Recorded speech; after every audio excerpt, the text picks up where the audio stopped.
அனைவருக்கும் வணக்கம். மீனராசிக்காரர்களுக்கு உலகின் எந்த மூலையில் இருந்தாலும் ஆகஸ்ட் 1ஆம் தேதி முதல் ஆகஸ்ட் மாதத்தில் இவை நடந்தே தீரும் என்று சொல்லக்கூடிய வகையில் மீனராசிக்காரர்களுக்கு எந்தெந்த நிகழ்வுகள் அமைந்துள்ளன என்பதை ஆராய்ந்து பார்க்கும்போது ராசியின் அதிபதியான குருவின் நட்சத்திர பெயர்ச்சி, சனியின் நட்சத்திர பெயர்ச்சி, சுக்கிர பெயர்ச்சி, சூரிய பெயர்ச்சி, புதன் பெயர்ச்சி என கிரகநிலைகளில் ஏற்படக்கூடிய அதிரடியான மாறுதல் மீனராசிக்காரர்களுடைய வாழ்வில் அதிரடியான மாற்றத்தை ஏற்படுத்தி கொடுப்பது மட்டுமல்லாது மிக சிறப்பான வளர்ச்சிக்கும் அடித்தளமிடுகிறது. சாதகமற்ற சூழல் உருவாகினாலும் அதை இந்த தருணத்தில் சாதகமாக மாற்றிக்கொள்ளக்கூடிய நல்ல வாய்ப்பும் சந்தர்ப்பங்களும் எந்தெந்த விஷயங்களில் நிறைவாக கிடைக்க போகிறது என்பதை ஆராய்ந்து பார்க்கும் போது மீனராசிக்காரர்களுக்கு ராசியின் அதிபதியாக இருக்கக்கூடிய குரு பகவான் இந்த வேளையில் மிகவும் வலுவாக சப்தமஸ்தானம் என்று சொல்லக்கூடிய 7ஆம் இடத்தில் செவ்வாய் வலம் வரும்போது சுகஸ்தானம் என்று சொல்லக்கூடிய 4இல் வலம் வருகிறாருங்க. 4இல்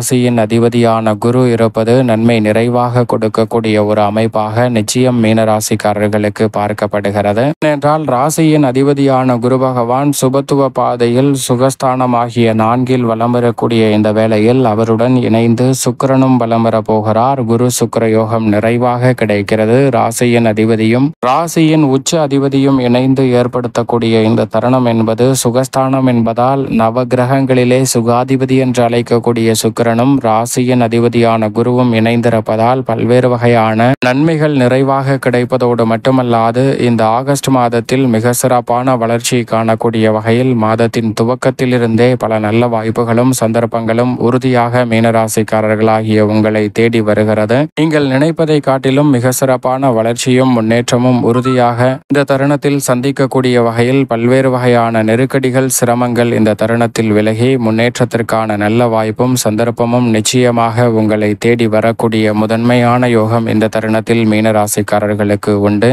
குறிப்பாக நாம் ஒரு செயலை செய்ய முயற்சி செய்கிறோம் என்றால் அந்த செயலை நமக்கு முன்னதாக மற்றவர்கள் முயற்சி செய்திருப்பார்கள். அதனால் அவர்களுடைய அனுபவங்களை கேட்கும் போது அதில் ஏற்படக்கூடிய பண விரயம் மற்றும் நேரம் விரயம் போன்றவற்றை தவிர்த்து எளிதில் வெற்றி பெறுவதற்கான நல்ல வாய்ப்பும் சந்தர்ப்பமும் நிச்சயமாக கிடைக்க இருக்கிறது. மற்றவர்களின் ஆலோசனையை உதறித்தள்ளாமல் வளர்ச்சிக்கும் எதிர்கால நலனை சிறப்பானதாக மாற்றிக்கொள்ளக்கூடிய வகையில் அவற்றை பயன்படுத்தும் போது மிக சிறப்பான வளர்ச்சி உறுதியாகவே மீனராசிக்காரர்களை தேடி நிச்சயமாக வருகிறது என்பதை இந்த ஆகஸ்ட் மாதம் தெள்ள தெளிவாகவும் திட்டவட்டமாகவும் உறுதிப்படுத்தி கொடுக்கிறது. சரியாக மீனராசிக்காரர்கள் பயன்படுத்தி கொள்ளுங்கள்.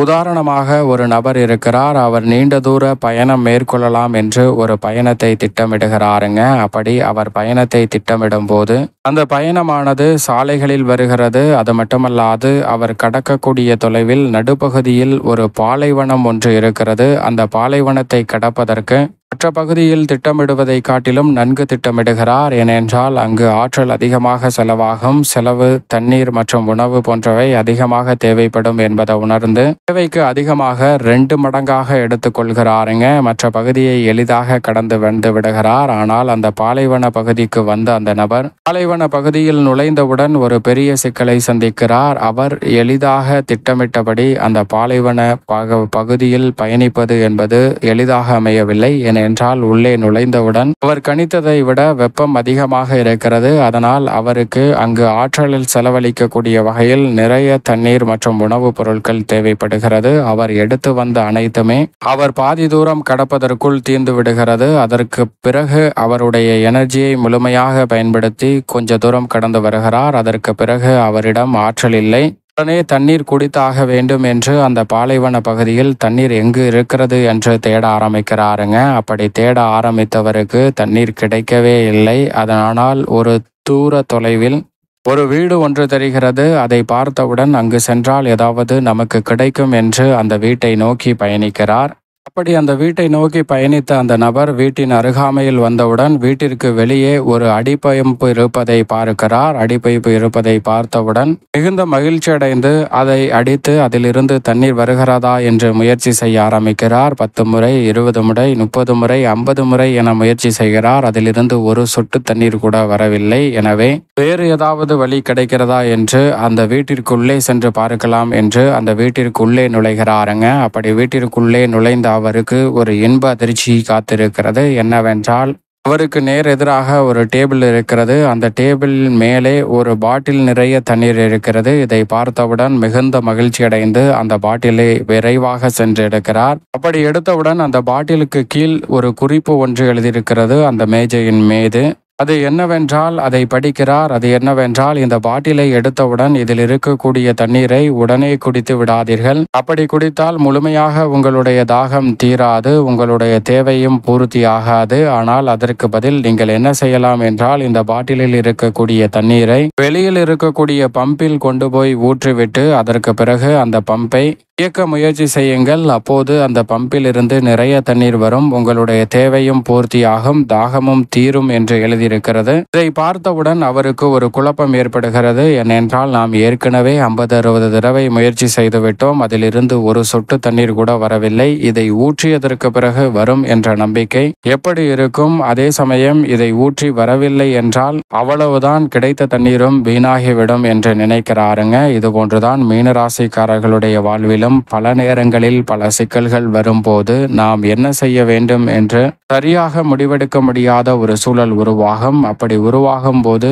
ஏற்கனவே நாம் செய்யக்கூடிய அந்த செயலை யார் செய்திருக்கிறார்கள், அதில் எதை சிறப்பாக செய்திருக்கிறார்கள், அவர்களுடைய அனுபவம் என்ன என்பதை கேட்டறிவதன் மூலம் உறுதியாகவே அந்த பிரச்சனையிலிருந்து எளிதில் வெளிவருவதற்கான சந்தர்ப்பம் மீனராசிக்காரர்களுக்கு கிடைக்கும். அதை தான் அந்த நபரும் செய்கிறார். ஏற்கனவே முன்கூட்டியே பயணித்த நபர் முயற்சி செய்ததால் தான் இதை குறிப்பாக எழுதி வைத்திருக்கிறார் என்பதை உணர்ந்து அந்த தண்ணீர் முழுவதையும் அந்த பம்பில் கொட்டிவிட்டு அதற்கு பிறகு அந்த பம்பை இயக்க ஆரம்பிக்கிறார். 1 முறை 2 முறை 3 முறை முயற்சி செய்தும் ஒரு சொட்டு தண்ணீர் கூட வரவில்லை. இருந்தாலும் மனம் தளராமல் அடுத்து முயற்சி செய்கிறாருங்க. 4, 5 என முயற்சி செய்யும் போது அதிலிருந்து தண்ணீர் சிறிது சிறிதாக வர ஆரம்பிக்கிறது. அப்போது அவர் மிகுந்த மகிழ்ச்சி அடைகிறார். ஏனென்றால் அதற்கு பிறகு அதிலிருந்து நிறைய தண்ணீர் வருகிறது. தேவையான அளவிற்கு தண்ணீரை தாகம் தீரும் வரை குடிக்கிறாருங்க. அது மட்டுமல்லாது பயணத்திற்கு தேவையான அளவிற்கு தண்ணீரை பாட்டில்களில் நிரப்பிக் கொள்கிறார்.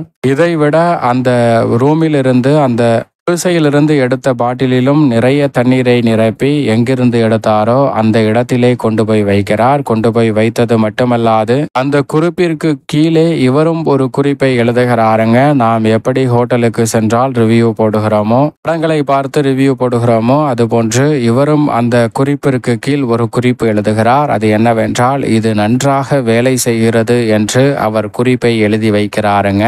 ஏனென்றால் இவருக்கு பின்னால் வரக்கூடிய நபர்கள் அதை பார்த்து தெரிந்து கொள்ள வேண்டும் என்பதுதான். இது போன்றுதான் மீனராசிக்காரர்களுடைய வாழ்விலும் ராசியின் அதிபதியான குரு பகவான் சுகஸ்தானத்தில் வலுவாக வீற்றிருக்கக்கூடிய வேளையில் சுக்கிரனும் அவருடன் இணைவதால் ரெட்டிப்பு நன்மை மீனராசிக்காரர்களுக்கு உறுதியாகவே தேடி வருகிறது. எனவே நீங்கள் நினைப்பதை காட்டிலும் 7.5 சனியாக இருந்தாலும் கூட பல்வேறு வகையான சுப நிகழ்வுகள் உறுதியாகவே கைகூடும். திருமணம், புத்திரபாகியம் உள்ளிட்ட பல சுப நிகழ்வுகள் எளிதில் கிடைக்கும். அதோடு மட்டுமல்லாது இந்த வேளையில் கணவன் மனைவிக்கிடையே இருந்த கருத்து மோதல்கள் நீங்கும். பிரிந்து சென்றுவிடக்கூடிய சூழ்நிலைக்கு சென்றவர்கள் தங்களுடைய உண்மையான அன்பை உணர்ந்து கொண்டு மீண்டும் இணைந்து இல்வாழ்க்கையை மகிழ்ச்சியாக மாற்றிக்கொள்வதற்கான சந்தர்ப்பம் நிறைவாக கிடைக்க இருக்கிறது. பல்வேறு வகையான சிக்கல்கள், சிரமங்களை தவிர்த்தறிந்து முன்னேற்றம் நிறைந்தவையாக மாற்றிக்கொள்ளக்கூடிய சந்தர்ப்பம் நிச்சயமாக கிடைக்க இருக்கிறது. சுக்கிரனும் இவர்களுடன் இணைகிறாருங்க. குரு பகவானுடன் இணைந்து சுகஸ்தானத்தை வலு சேர்ப்பதால் எதிர்பார்ப்பதை காட்டிலும் கலைத்துறை மற்றும் அரசியல் துறை சார்ந்த பணிகளில் மிக சிறப்பான வாய்ப்புகள் இந்த தருணத்தில் நிறைவாக கிடைக்க இருக்கிறது. எதை செய்தாலும் அதை நன்கு திட்டமிட்டு சிறப்பாக செய்து முடிப்பதோடு மட்டுமல்லாது மிகப்பெரிய அளவிலான வளர்ச்சியையும் முன்னேற்றத்தையும் எதிர்கொள்ளக்கூடிய வகையில் பல்வேறு வகையான நல்ல வாய்ப்புகளும் சந்தர்ப்பங்களும் உறுதியாகவே உங்களை தேடி வருகிறது. மக்கள் மத்தியில் பெயர் புகழ் அதிகரிக்கக்கூடிய வகையில் பல்வேறு வகையான செயல்பாடுகள் திருப்திகரமாக இந்த வேளையில் மீனராசிக்காரர்களுக்கு அமைய போகிறது. அதோடு மட்டுமல்லாது குறிப்பாக மீனராசிக்கார பெண்மணிகளை பொறுத்த வரைக்கும் பெண்மணிகளின் நலனை பேணி காக்கக்கூடிய குரு மற்றும் சுக்கிரன் இணைந்து மிகவும் வலுவாக இந்த வேளையில் சுகஸ்தானமாகிய 4ஆம் இடத்தை வலுப்படுத்துவதால் மீனராசிக்கார பெண்மணிகளுக்கு அமோகமான நன்மை உண்டு. பெண்மணிகள் நினைத்தக்கூடிய அனைத்து காரியங்களும் சிறப்பாக கைகூடும். கனவில் நினைத்தவையெல்லாம் எதிர்காலத்தில் சிறப்பாக அமைய வேண்டும் என்று நினைத்தவையெல்லாம் ஒவ்வொன்றாக கைகூடக்கூடிய ஒரு தருணமாக அமைகிறது. சுயதொழில் துவங்குவதில், வேலைக்கு செல்லுதல் போன்றவையும் உங்களுடைய வருமானத்தை உயர்த்தி கொள்ளக்கூடிய வகையில் மீனராசிக்கார பெண்மணிகளுக்கு நிறைவாக மாறக்கூடிய ஒரு சிறப்பான தருணமாக இந்த வேலை அமைகிறது. 7.5 சனியாக இருந்தாலும் மிக சிறப்பான வளர்ச்சியை நிறைவாக சந்திப்பதற்கான முதன்மையான யோகம் மீனராசிக்கார பெண்மணிகளுக்கு உண்டு. ஜென்மத்தில் திருக்கணிதத்தின்படி சனி வலம் வருகிறார். வாக்கியத்தின்படி விரயத்தில் வக்ரம் பெற்றிருக்கிறார். ஜென்மத்தின்படி சற்று சாதகமற்ற ஒரு சூழலாக தான் பார்க்கப்படுகிறது. நிதானமும் பொறுமையும் மிக முக்கியமாக தேவை. ஆனால் வாக்கியத்தின்படி விரயத்தில் அவர் வக்ரம் பெற்று லாபஸ்தானத்தை நோக்கி நகர்வது பல்வேறு வகையான தொல்லைகள் நிச்சயமாக கட்டுக்குள் இருக்கும். உத்தியோகம், தொழில் ரீதியான பணிகளில் சரியாக முடிவெடுத்து செயல்படுவதற்கான சந்தர்ப்பம் நிச்சயம் மீனராசிக்காரர்களுக்கு உண்டு.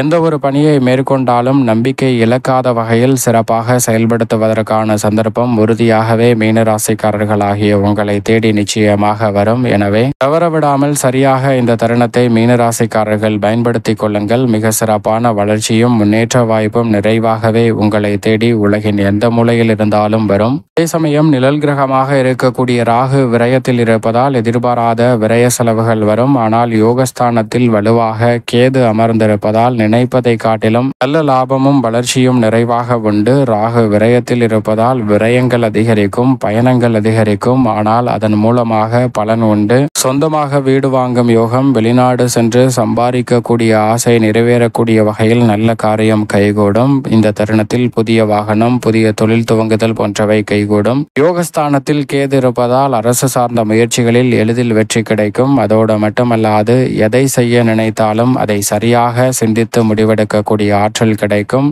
சாமர்த்தியமாக பேச்சு திறன் வலுப்படும். இந்த தருணத்தில் நினைப்பதை காட்டிலும் கேது யோகத்தில் இருப்பதால் நிறைந்த நன்மை உண்டு. மேலும் மங்களக்காரகன் என்று சொல்லக்கூடிய செவ்வாய் சப்தமத்தில் இருப்பதால் அஸ்திரஸ்தானம் வலுப்பெறுவதால் திருமணம் உள்ளிட்ட பல்வேறு வகையான சுப நிகழ்வுகளை மிக சிறப்பானதாக மாற்றிக்கொள்ளக்கூடிய சந்தர்ப்பம் நிச்சயமாக கிடைக்க இருக்கிறது. விளையாட்டுத்துறை, விண்வெளித்துறை, விவசாயத்துறை, கணினித்துறை, போக்குவரத்து துறை, அரசியல் துறை என பல துறைகளில் இந்த தருணத்தில் அதிரடியான மாற்றத்தை சந்திக்கக்கூடிய வாய்ப்பையும் சந்தர்ப்பத்தையும் செவ்வாய் வலுவாகவே ஏற்படுத்தி கொடுக்கிறார். சரியாக மீனராசிக்காரர்கள் பயன்படுத்திக் கொள்ளுங்கள். ரோடு மட்டுமல்லாது சூரியன் முற்பகுதியில் 5ஆம் இடத்திலும் பிற்பகுதியில் யோகஸ்தானமாகிய 6லும் அமர்கிறார். குரு சுக்கிர யோகம் எப்படி கிடைக்கிறதோ அதே போன்று இந்த வேளையில் புத ஆதித்ய யோகம் புதன் மற்றும் சூரியனின் அமைப்பால் நிறைவாக கிடைக்கிறது. புதன் முற்பகுதியில் மிக வலுவாக சூரியனுடன் இணைந்து பூர்வ புண்ணியஸ்தானத்தையும் பிற்பகுதியில் வலுவாக யோகஸ்தானத்திலும் இணைந்து வலம் பெறப் போகிறார். எனவே நினைப்பதை காட்டிலும் ரெட்டிப்பு நன்மை, வளர்ச்சி என்று சொல்லக்கூடிய வகையில் பல நன்மை நிறைந்த வாய்ப்புகளும் சந்தர்ப்பங்களும் உறுதியாகவே மீனராசிக்காரர்களாகிய உங்களை தேடி நிச்சயமாக இந்த வேளையில் வருகிறது என்பதில் சந்தேகமே இல்லை. மேலும் சந்திரனை பொறுத்த வரைக்கும் இந்த மாதத்தில் 12 இடங்களில் மாறி மாறி வலம் வந்தாலும் நன்மை நிறைந்த வாய்ப்பையும் சந்தர்ப்பத்தையும் ஏற்படுத்துகிறார். அஷ்டமத்தில் இருக்கும் போது மட்டும் கவனத்துடன் இருங்க. மற்றபடி 7.5 சனியாக இருந்தாலும் கூட சனி, ராகுவை தவிர பெருவாரியான கிரகநிலைகள் சிறப்பான மாற்றத்தை ஏற்படுத்தி கொடுப்பதால் உலகின் எந்த மூலையில் இருந்தாலும் நன்மை நிறைந்த வாய்ப்பையும் சந்தர்ப்பத்தையும் உருவாக்கி கொள்ளலாம். மேலும் சாதகமாக மாற்றிக்கொள்வதற்கு உறுதியாகவே மீனராசிக்காரர்கள் வாரத்தில் வியாழக்கிழமை விரதமிருந்து அருகாமையில் உள்ள வராகி அம்மன் ஆலயம் சென்று தீபம் ஏற்றி வழிபாடு செய்யுங்கள். சிறப்பான வளர்ச்சியும் முன்னேற்றமும் உறுதியாகவே இந்த வேளையில் மீனராசிக்காரர்களாகிய உங்களை தேடி உலகின் எந்த மூலையில் இருந்தாலும் நிச்சயமாக நன்மை நிறைவாக கிடைக்கும்.